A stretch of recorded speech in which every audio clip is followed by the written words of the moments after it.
Joining me on the phones right now, GOP political strategist, co-founder of MustReadTexas.com, Matt Mackowiak. Matt, good morning. How are you? Hey, Chad. Good morning. Doing great. How about you? Doing well. I appreciate you coming on today. Let's start off by talking about the speaker's race. Last week, at the end of the week, we learned that Kevin McCarthy, he was done, not going to be the speaker, and now it seems as though a lot of Republicans pushing Paul Ryan to run for speaker. Where are we right now? Where do you think this whole thing is heading? Yeah, I mean, the McCarthy decision not to go forward was obviously a huge surprise. I still remain fairly confused as to why he pulled back. I presume he would have had 190 to 200, 205 votes in the conference meeting last week, and he would have had 3 weeks or so to get that up to 218. And I think as the likely speaker, he would have been able to do that, whether it be through fundraising or committee assignments or other issues. So where we are now is I think there's a full court press to get Paul Ryan to agree to do this, and we have a week-long recess in the United States House this week. I think Ryan will probably take most of this week to talk to his family, continue talking to members. But look, he doesn't want to be speaker in the traditional sense. He doesn't want to spend all his recesses and all his weekends traveling, raising money. He wants to sort of offload some of those aspects of the job, some of the political aspects of the job, to other members of leadership. And I also think he probably doesn't really want to horse trade with the 40-member House Freedom Caucus.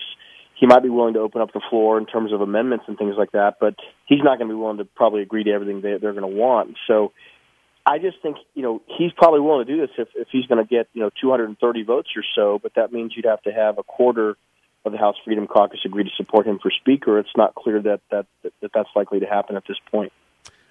Do you think it really doesn't even sound like to me Paul Ryan wants the job? Does he maybe see himself, and do other Republicans maybe see him as someone who can bridge the divide between conservatives and moderates, the establishment in the Republican Party? Yeah, that's really the situation. You need someone that can sort of cut into some of those votes within the House Freedom Caucus. Someone that has some credibility with conservatives, but also someone that can offer a vision for the future of the country and has an ability to communicate. And Ryan's proven over the years to be a very strong communicator and have a very hopeful, optimistic vision. So he checks a lot of the boxes in terms of what the conference thinks it needs.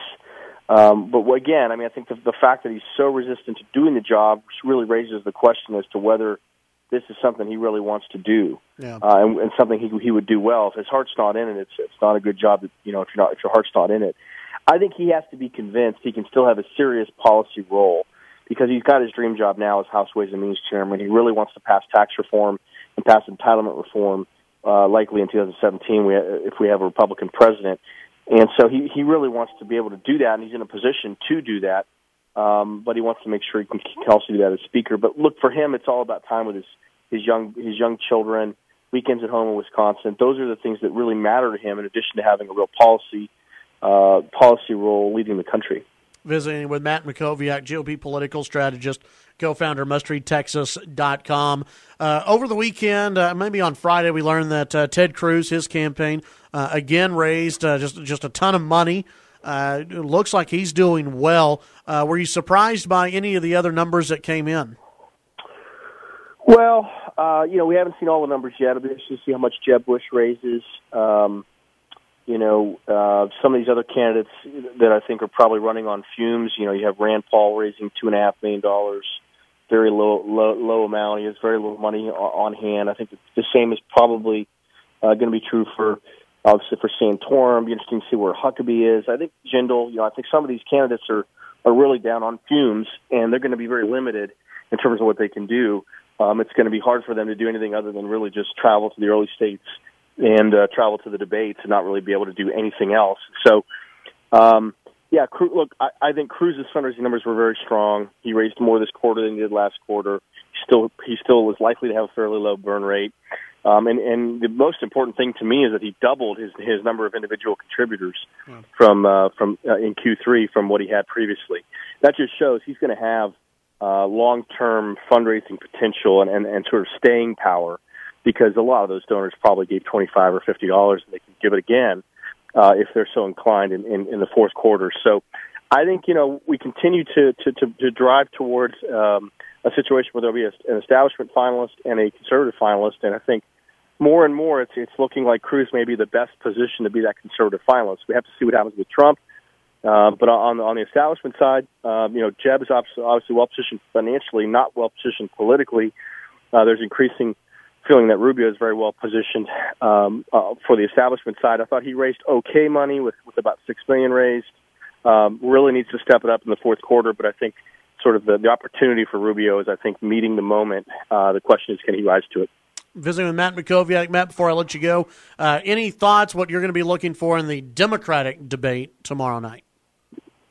Yeah, I mean, I think what matters most about this debate is what does Joe Biden think as he watches it at the vice president's mansion in Washington, D.C. If he feels like Hillary doesn't perform well or has some vulnerabilities, I think it'll likely draw him into the race. The first deadline that matters in terms of ballot access is October 29th for the Georgia primary. So we're going to know from Biden before then. You also have Hillary testifying October 22nd for the Benghazi subcommittee. So you have some important dates coming up. It's going to be interesting. I think O'Malley's going to go after Hillary. It'll be interesting to see if Sanders and Hillary get into it back and forth. Hillary's been a good debater in the past. I expect she'll be good again, but it's going to be interesting to see whether any Democrats really go after her on this email scandal. Yeah, absolutely. Matt, on mustreadtexas.com today, what can people find? Yeah, I'll just mention two things. One is Peggy Fischek has the San Antonio Express News has her column on the sort of legacy of the Perry indictment, and looking particularly at the unique way that he was prosecuted in those charges and whether the law in the state needs to be changed. It's an interesting story.